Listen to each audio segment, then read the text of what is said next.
السلام عليكم ورحمة الله وبركاته. مباراة أهم حاجة فيها هي الثلاث نقاط. الزمالك يتفوق على نادي فاركو في الدوري المصري الممتاز بهدف مقابل لا شيء ساهم فيه أخيرا اللهم لك الحمد لك الشكر يا رب أحمد مصطفى سيد زيزو.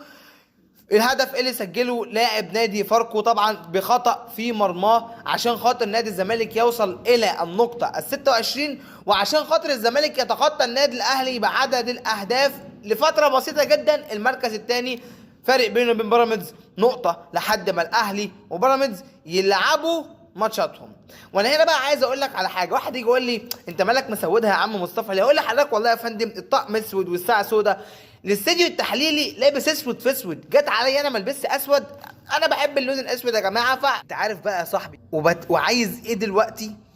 ان الاهلي تخيل كده معايا السيناريو ده، ان غزل المحله اللي هيبدا ماتشه مع الاهلي بعد دقائق بسيطه يخسر النهارده، او على الاقل يتعادل مع الاهلي او يكسب النادي الاهلي ويعمل المعجزه، والاهلي يخسر لاول مره في الدوري السنه دي، ويتساوى النادي الاهلي ونادي الزمالك بنفس عدد النقط، والاثنين يلعبوا بعض بعد ما الزمالك يكسب بتروشيت ان شاء الله باذن الله الماتش اللي جاي، والاثنين يلعبوا مع بعض والزمالك يفوز الاهلي والزمالك يتصدر المشهد، يتصدر جدول الدوري المصري الممتاز. يا لها من تمني، يا لها من تمني.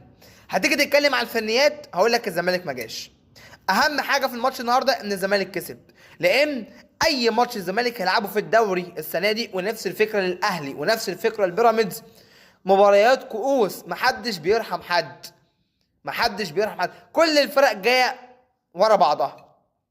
ولكن طبعا ده ما يقللش من فرقه فاركو المحترمه اللي اتعادلت مع الاهلي في الدوري، واللي عملت اداء مميز ومحترم النهارده. لاعيبتها لعيبه محترمه، معاها جهاز فني محترم، نجح وقدر انه يدير المباراه مع نادي الزمالك بشكل كويس. ولكن فاركو بدون خطوره حقيقيه على مرمى محمد عواد.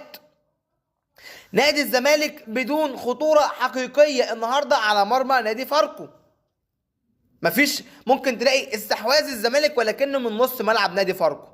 الخطوره الحقيقيه والتصويبات والفرص الضائعه والهجمات الخطيره اللي فيها خطوره تقول لك ده هدف، مفيش الا حاجات بسيطه جدا.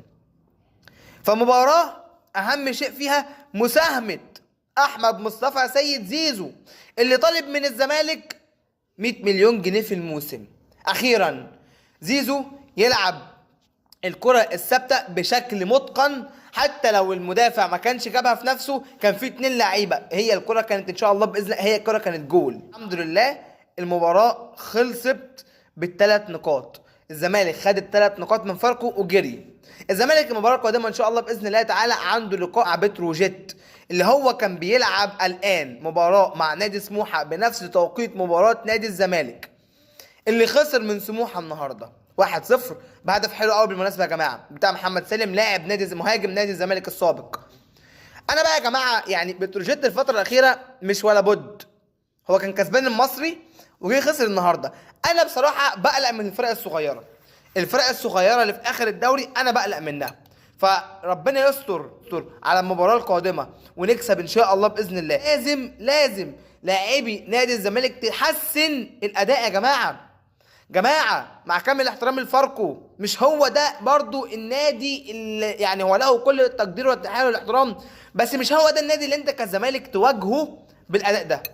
مع كامل احترامي للاسماعيلي، مش هو ده الاسماعيلي اللي انت كزمالك تواجهه ايضا بنفس الاداء، اللي تقريبا اداء ماتش الزمالك مع فاركو كان اقل من اداء الزمالك مع الاسماعيلي، ولكن الاسماعيلي كان فيه خطوره شويه، خطوره مباشره على المرمى عكس فاركو.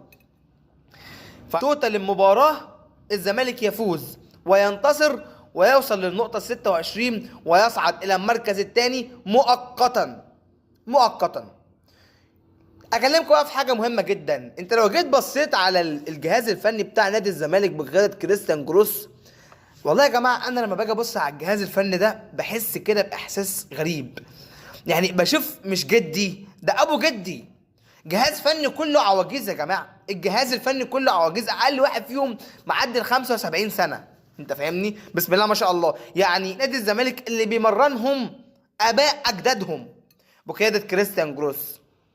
فطبعا هتيجي تقول لي السن ما هو الا خبره وكلام من هذا القبيل، ولكن انا خايف يا جماعه يعني انا خايف لا يبقى في مثلا لا قدر الله زهايمر ولا حاجه ولا الكلام ده كله.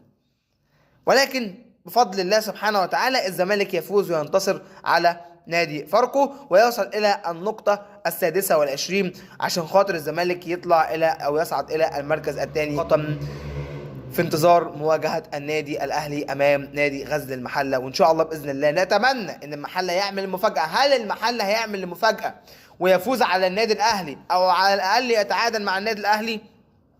ده اللي هنتابعه ونشوفه. كان معكم كابتن مصر مصطفى هشام. السلام عليكم ورحمة الله وبركاته.